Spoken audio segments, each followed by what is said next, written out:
Good morning, class 6th. Today we are going to start our chapter from page number 36. In last video, we left the lesson on the question why do we separate substances? आखिर हम चीज़ों को अलग करते क्यों हैं? उनको separate करने के बहुत सारे अलग अलग रीजंस होते हैं. तो यहाँ पर इस टेबल में कुछ सेपरेशन प्रोसेसेस दी हैं, पर्पस कि हम उन्हें क्यों सेपरेट करते हैं, और जब सेपरेट कर देते हैं तो सेपरेटेड कंपोनेंट्स का या जो अलग अलग की गई चीज़ें हैं उनका हम क्या करते हैं.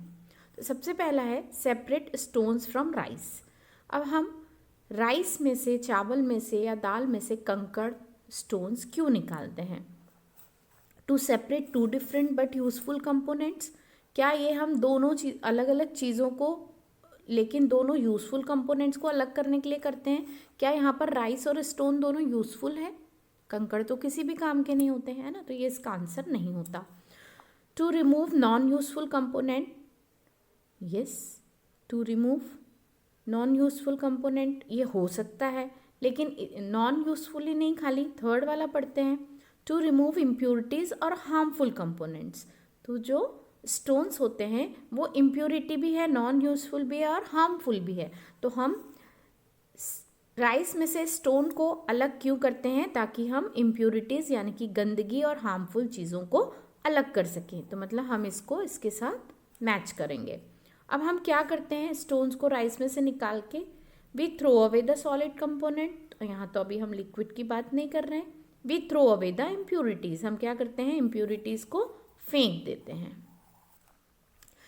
दूसरा प्रोसेस है churning milk to obtain butter. आपने घर में मक्खन निकालते हुए देखा होगा, जब दही को या दूध को मथा जाता है उसमें हम क्या करते हैं, to separate two different but useful components. यहाँ पर जो बटर निकलता है और मिल्क, बटर निकलने के बाद जो बचता है जो मट्ठा होता है, दोनों ही यूजफुल चीज़ें हैं, अलग अलग जगह यूज़ हो जाती हैं. तो हम ये क्या करते हैं, to separate two different but useful component. दोनों ही यूजफुल हैं लेकिन हमें उन्हें अलग करना पड़ता है क्योंकि वो अलग अलग जगह यूज़ होते हैं. इनका हम क्या करते हैं, we throw away the solid component और we use both the component. हम दोनों को यूज़ करते हैं अलग अलग जगह, तो we use both the components. तीसरा प्रोसेस है सेपरेट टी लीव्स. रोज़ आप घर में चाय बनते हुए देखते हैं जिसमें हम छलनी से छानते हैं और चाय पत्ती को अलग निकाल देते हैं. तो हम ऐसा क्यों करते हैं, to remove non useful component. जो चाय पत्ती है वो चाय बनने के बाद हमारे किसी काम की नहीं है, नॉन यूजफुल है. तो हम उसको क्या करते हैं, we throw away the solid component. Liquid को हम यूज़ कर लेते हैं, पी लेते हैं, और सॉलिड कंपोनेंट को फेंक देते हैं. तो ये डिफरेंट रीजंस होते हैं जिसके लिए हम चीज़ों को सेपरेट करते हैं. कई बार वो अच्छी नहीं होती हैं चीज़ें हमारी सेहत के लिए, इसलिए हम उन्हें अलग करते हैं. कई बार वो अलग अलग यूज़ में आती हैं, इसलिए भी हम उन्हें अलग करते हैं. और कई बार हमको उसमें से नॉन यूज़फुल चीज़ अलग करनी पड़ती है जो कि पहले हमारे काम की रहती है स्टार्टिंग में, लेकिन बाद में वो हमारे लिए वेस्ट हो जाती है. We see that before we use a substance, we need to separate harmful or non-useful substances that may be mixed with it. तो हमने देखा कि जब हम किसी भी चीज़ को यूज़ करते हैं तो उसमें से अगर कोई ख़राब चीज़ है, हार्मफुल चीज़ है, उसको हमें अलग करना होता है. Sometimes we separate even useful components if we need to use them separately. कई बार हम दो यूज़फुल चीज़ों को भी अलग अलग कर देते हैं अगर हमें उन्हें अलग अलग यूज़ करना हो. The substances to be separated may be particles of different sizes or materials. अब जिन चीज़ों को हमें सेपरेट करना है वो अलग अलग साइज़ के पार्टिकल्स हो सकते हैं उसमें, या वो अलग अलग चीज़ों से ही बने हो सकते हैं, उनका देखने में भी वो अलग हो सकते हैं. These may be in any three states of matter. जिन चीज़ों को हम सेपरेट करते हैं वो सॉलिड, लिक्विड या गैस किसी भी तरीके की हो सकती है. So how do we separate substances mixed together if they have so many different properties? तो हम चीज़ों को जिनकी प्रॉपर्टीज़ बहुत अलग अलग हैं और एक दूसरे के साथ मिक्स हो गई हैं, उन्हें हम कैसे सेपरेट करेंगे? तो now we will start to study the methods of separation. Different चीज़ों को किस तरह से सेपरेट किया जाता है उसकी टेक्निक्स या उसके मैथड्स हम पढ़ेंगे. अभी तक हमने बहुत सिंपल मेथड्स के बारे में पढ़ा, लेकिन अब कई चीज़ें ऐसी होती हैं जो इतनी सिंपल नहीं होती हैं, सेपरेट करने में बहुत कॉम्प्लिकेटेड होती हैं, तो उनको हम कैसे करते हैं। सबसे पहले जो मेथड यूज़ किया जाता है सेपरेशन का, सबसे इजी, सबसे आसान जो बहुत, वो है हैंड पिकिंग, मतलब हाथ से उठा के अलग करना। इसमें क्या करते हैं, जनरली अपन जो फूड ग्रेन्स खरीदते हैं, दाल, चावल, गेहूँ, उसमें से आपने देखा होगा कि मम्मी लोग या घर में जो बड़े लोग होते हैं उसमें से कंकड़ और ऐसे डंडियाँ वगैरह बीन के उसको साफ करके रखते हैं। तो इन ग्रेन्स में अलग अलग तरह के स्टोन्स, हस्क, ब्रोकन ग्रेन्स या पार्टिकल्स होते हैं, डिफरेंट, किसी दूसरी दाल वगैरह मिल गई होती है, तो हम इसको हाथ से उठाकर अलग कर देते हैं। This method is called hand picking. इस हैंड पिकिंग मेथड का इस्तेमाल हम जो बड़े साइज़ की इम्प्योरिटीज़ होती हैं, बड़े साइज़ की चीज़ें होती हैं, डर्ट पीसेस होते हैं, उनके लिए कर पाते हैं। The quantity of such impurities is usually not very large. Generally अनाज में जब हम हैंड पिकिंग मेथड यूज़ करते हैं तो उसमें जो इम्प्योरिटीज़ होती हैं, कंकड़ पत्थर होते हैं, वो बहुत ज़्यादा नहीं होते हैं, थोड़े से होते हैं। इन सिचुएशंस में हम इसको आसानी से यूज़ कर सकते हैं और हाथ से निकाल सकते हैं, लेकिन हमेशा ऐसा करना आसान नहीं होता। अब जो दूसरा मेथड इसमें आता है वो है थ्रेशिंग। थ्रेशिंग जनरली उन लोगों ने देखी होगी जो गांव में रहते हैं, और जब अनाज कटता है तो उसकी थ्रेशिंग की जाती है। किस तरह की जाती है, जब फसल को काटा जाता है तो उसके साथ बहुत सारे डंडियाँ होती हैं, छिलके होते हैं, और उन्हें धूप में सुखाया जाता है। जब धूप में सुखाया जाता है तो जो डंडियाँ होती हैं वो सूख जाती हैं, और उसके बाद उसको बड़े से पत्थर वगैरह पर पीटा जाता है, मारा जाता है, और जिससे क्या होता है, छिलके और डंडियाँ अलग हो जाती हैं, और जो ग्रेन सीड्स हैं, गेहूँ या चावल या दाल वगैरह, वो अलग हो जाते हैं।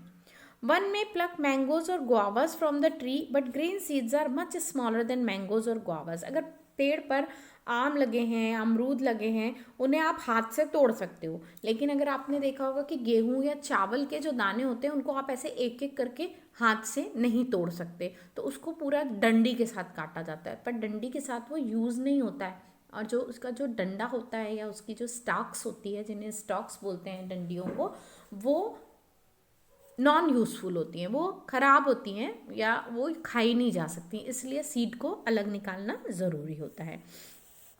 The process that is used to separate grain from stalks, जो सूखी हुई डंडियों से ग्रेन को अलग करने का प्रोसेस होता है, दैट इज थ्रेशिंग। इसको थ्रेशिंग बोलते हैं। In this process the stalks are beaten to free the grain seeds. इसमें जो स्टॉक्स हैं, जो डंडियाँ हैं, ये देखिए पिक्चर में, यहाँ डंडियों से पकड़ के एक बड़े से पत्थर पे उसको मारा जाता है जोर जोर से, जिससे कि अनाज अलग निकल जाता है, और जो डंडियाँ होती हैं, स्टॉक्स होते हैं, वो अलग निकल जाते हैं। Sometimes threshing is done with the help of bullocks. कभी कभी जो थ्रेशिंग का प्रोसेस होता है वो बैलों की मदद से, बुलक्स की मदद से भी किया जाता है। आजकल थ्रेशिंग करने के लिए मशीनों का भी इस्तेमाल किया जाता है, जिसे थ्रेशर बोलते हैं। इसके बाद थर्ड जो मेथड होता है सेपरेशन का, दैट इज विनोइंग। विनोइंग यहाँ पर ये आपको दिख रहा है, इस तरह से विनोइंग करना। जब आपने स्टॉक्स में से अनाज अलग कर लिया तो भी उसके साथ बहुत सारे छिलके रह जाते हैं, है ना। Make a mixture of dry sand with sawdust और पाउडर ड्राई लीव। जैसे जो रेत होती है, इसके लिए आप विनोइंग करने के लिए एक एक्टिविटी करके देख सकते हैं कि जो रेत होती है उसके साथ आप थोड़ी सूखी हुई पत्तियां मिक्स कर दीजिए। Keep this mixture on a plate, या फिर कोई न्यूज़पेपर पर या प्लेट पर उसको रखिए, और फिर इसको ध्यान से देखिए। आपको दो अलग अलग चीज़ें दिखाई दे रही हैं, दोनों के पार्टिकल्स अलग अलग दिखाई दे रहे हैं, और उसमें से आपको ये भी समझ में आता है कि जो रेत होती है वो थोड़ी हैवी होती है, और जो पत्तियाँ होती हैं, लीव्स होती हैं, वो थोड़ी सी हल्की होती हैं। क्या हम इसको हैंड पिकिंग से आसानी से साफ कर सकते हैं? नहीं कर सकते हैं, क्योंकि रेत और पत्तियां ऐसे आपस में मिल जाती हैं कि उसको साफ करना हाथ से आसान नहीं होता है। Now take your mixture to an open ground. आप एक ऊंची जगह पर खड़े हो जाइए ओपन ग्राउंड में, और हाथ ऊपर करके, जैसे इस पिक्चर में नीचे आपको दिख रहा है लेडी खड़ी हुई है स्टूल पर और ऊपर से अनाज फेंक रही हैं, ऐसे ही आप खड़े हो सकते हैं। और उसको जब आप अपने हाथ की जो पेपर शीट है जिस पर आपका मिक्सचर रखा हुआ है उसको आप नीचे गिराएंगे तो आप देखेंगे कि जो पत्तियां हैं वो हल्की हैं तो वो हवा से दूर उड़ जाती हैं, और जो रेत है वो भारी होने के कारण वहीं पे गिरने लगती है। इस तरह से ये दोनों सब्सटेंसेस अलग अलग हो जाते हैं, and this process is called winnowing. इस मेथड का इस्तेमाल जनरली जो गेहूँ, राइस जो होता है, पैडी या दाल वगैरह होते हैं, उनके छिलकों को अलग करने के लिए किया जाता है। इसमें हम ऐसे कंपोनेंट्स को सेपरेट कर सकते हैं जिनके वेट में डिफरेंस हो, एक हल्का हो और एक भारी हो। Winnowing is used to separate heavier and lighter components of a mixture by wind or by blowing air. This method is commonly used by farmers to separate lighter husk particles from heavier seeds of grains. ये method generally farmers use करते हैं जिसमें वो हल्के husk particle यानी जो छिलके होते हैं उनको भारी सीड्स, जो ग्रेन के सीड्स होते हैं, उससे अलग करने के लिए करते हैं। The husk particles carried away by the wind, हवा जो होती है वो हस्क पार्टिकल्स को उड़ा के अलग ले जाती है, और ग्रेन्स जो होता है, जो बीज होते हैं गेहूं या चने या दाल या राइस के, वो अलग हो जाते हैं और वो पास में ही भारी होने की वजह से गिर जाते हैं और उसका एक हीप बन जाता है, एक ढेर बन जाता है।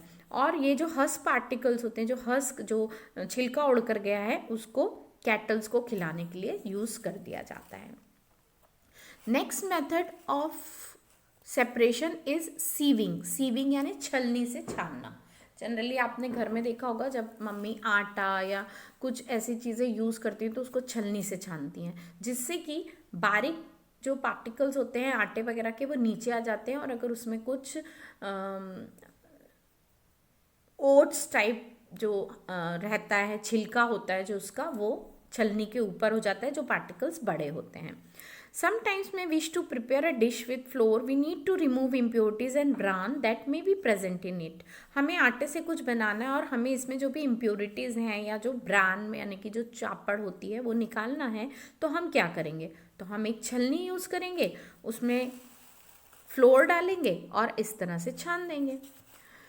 Sieving allow the fine flour particles to pass through the holes and bigger impurities जो होती हैं वो सीप पर ही रह जाती हैं।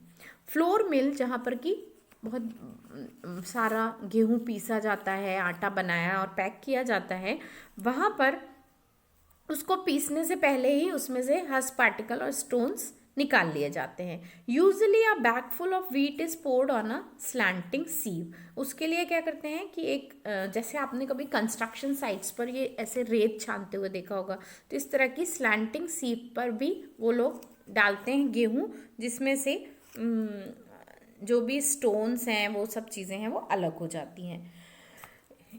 जब आपने इस तरह का देखा होगा, इतनी बड़ी सी जाली लगाते हैं और रेत छानते हैं, इस पर सैंड छानते हैं, उस पर जाली पे, इस पे छलनी पे रेत डालते जाते हैं, तो रेत, साफ़ सुथरी रेत यहाँ आ जाती है, और जितने भी कंकड़ पत्थर होते हैं बड़े साइज़ के वो छलनी के ऊपर रह जाते हैं। तो जब घर बनाते हैं तो उसमें कंकड़ पत्थर नहीं आते, उसमें साफ़ रेत चाहिए होती है, तो मज़दूर लोग जो होते हैं वो इस तरह से सीविंग करते हैं उसको छानने के लिए। इसके लिए यहाँ एक एक्टिविटी दी गई है, bring a sieve and a small quantity of flour from home. अपने घर से थोड़ा सा एक छलनी लीजिए और थोड़ा सा आटा लीजिए।